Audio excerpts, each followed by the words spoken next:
Hey everybody, this is Jeff here. I'm actually working on some work right now, but I wanted to do a quick video on why I asked the last question I did in my Facebook post.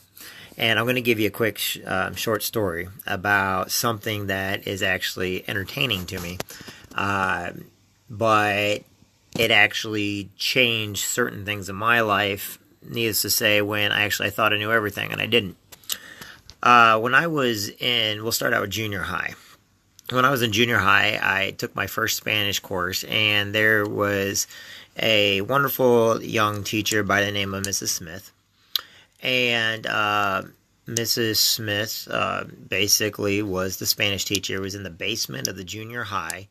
And basically, I was struggling through the Spanish class and everything else. And I said, look, I don't really need this. However, it was one of those classes you need to have an elective on. And so I did the best I could. And it's funny is because Mrs. Smith, her family is related to mine, and I didn't see her till years later. I'll get to that in a minute. But needless to say, I didn't feel I needed it. A lot of people were in the same boat as me, come from this small Midwest town, Quincy, Illinois. Why are you going to need it? Now, fast forward to my senior year at Quincy Senior High School. I had this wonderful, energetic teacher by the name of Miss Whitler. Miss Whitler was the Spanish teacher at Quincy Senior High, and I can't tell you how great this lady is, okay? The reason why is that had nothing to do with Spanish or anything else. She was just one of those that just loved what she did.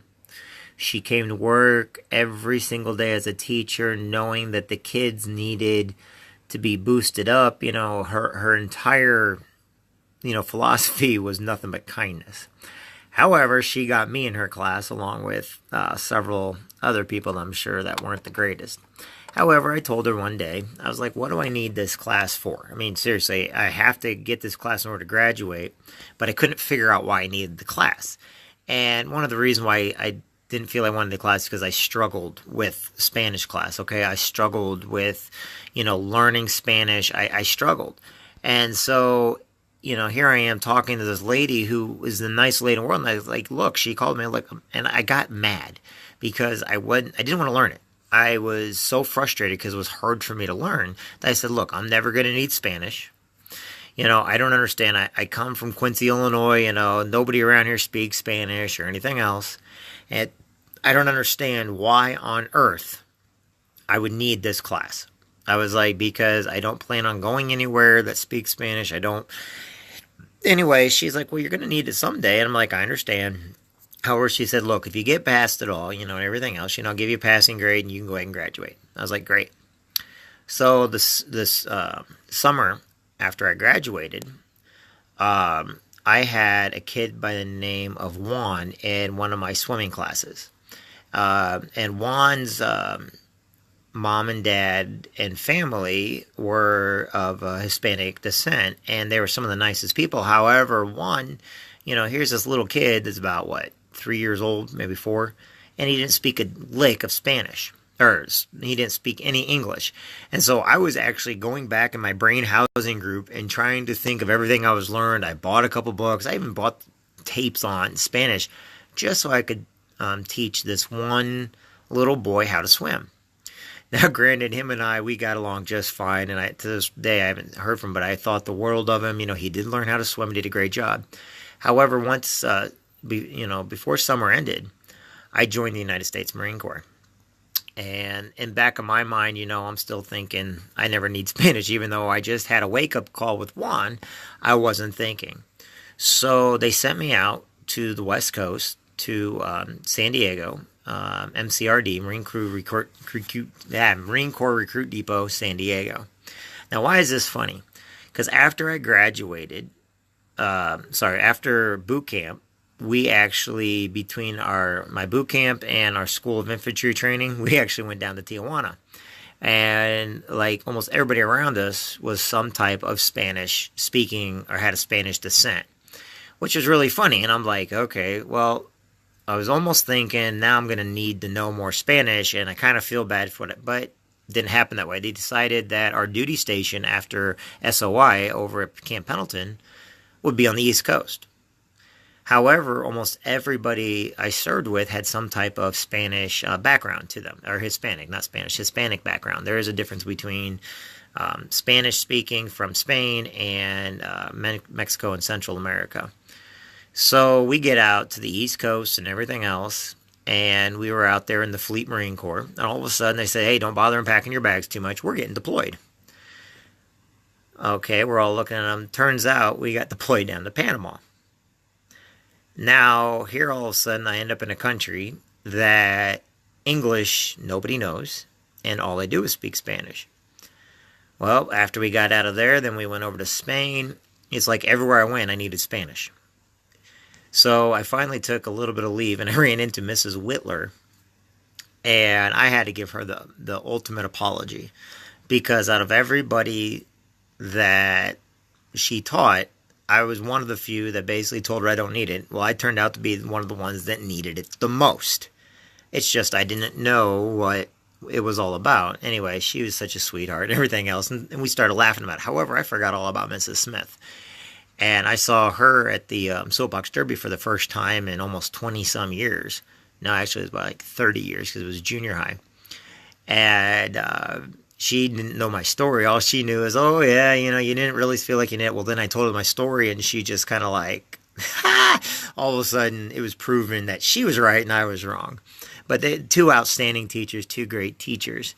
However, I also have some of the greatest brothers around that are, they speak Spanish and stuff. Like a lot of them are out in California right now, and Sacramento and San Diego and stuff like that. But I wouldn't change it any way, shape, or form, because my Marine Corps brothers, they're everything to me.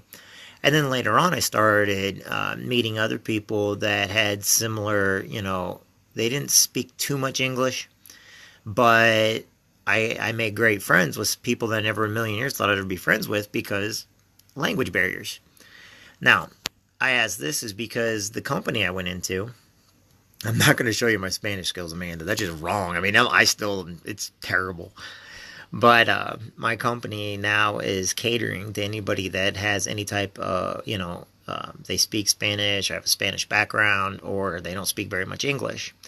And I think it's funny that everywhere I go, I need to know Spanish, when at the beginning part of all this, I never in a million years thought I'd need it. And I've given presentations and everything in Spanish. I have Spanish materials for people.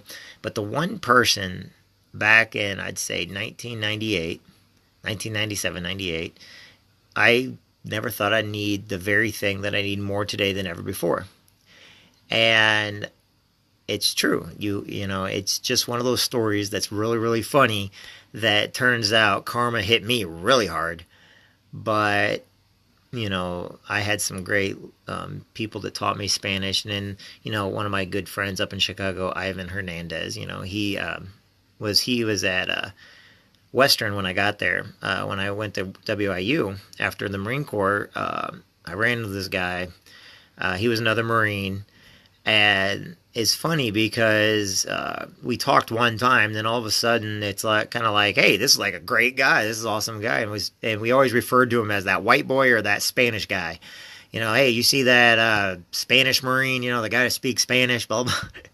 And almost for a month we were looking for each other, and we'd ask the friend. It turns out he was just the floor below me over in Tanner Hall. And to this day, I think, he's probably one of my best friends. I think the world of him. And I just think that things like that, are very inspiring and everything. But when you think you don't need something, or you think that things are never going to pertain to you, you have to understand the future hasn't happened yet. I was under the belief that I'd never need a foreign language. Comes to turn out, I actually needed a bunch of foreign languages, and I learned. And it's just really, really interesting, really, really funny how, we can't see the future, so we basically right away, give ourselves a hazard by not learning the things that, we do need. And I know it's kind of a pointless story, but I'm happy to say that the company I'm with is really catering and really going out of their way for people of Hispanic descent, Spanish descent, people that speak broken English. And I couldn't be prouder of my company for doing. Now, our CEO, he you would never know, but he can just spout out Spanish like it's first, it's like second nature to him. I still can't do that. I still have to think about everything I say in Spanish. But there's other things. When we were in Greece, they speak a different dialect. Some of the Mediterranean countries I've been to speak a different dialect. Brazil speaks Portuguese. Anyway, the moral of this, don't prejudge something before it happens. If you think you're never going to need something, you more than likely will. And if you just do it for fun, that's great. But always, keep an open mind to different ideas, different teachings, different lessons in life, because they mean the world. And right now, like I said, the company I'm with, not only was I with, my brothers in the Marine Corps, but now my company is catering to help people, that are here legally, and I know I had somebody say something. It's like, I don't really care if somebody's legal or illegal. I do care that the people that are going in first, the correct way, need to take precedence over the people that come in illegally. But that's all I'm going to say on that. It's because I served with a lot of honorable people that came here the right way. But it's just funny because, like I said, we never know what we're going to need. And right now, our company is also going to cater to those that are here legally, but they may not speak very well English or whatever. And I think it's awesome. And I always think that story, I could write a book with half the stuff that goes on in my life, because so many people could never imagine everything I've done or what I've gone through, or who, good and bad.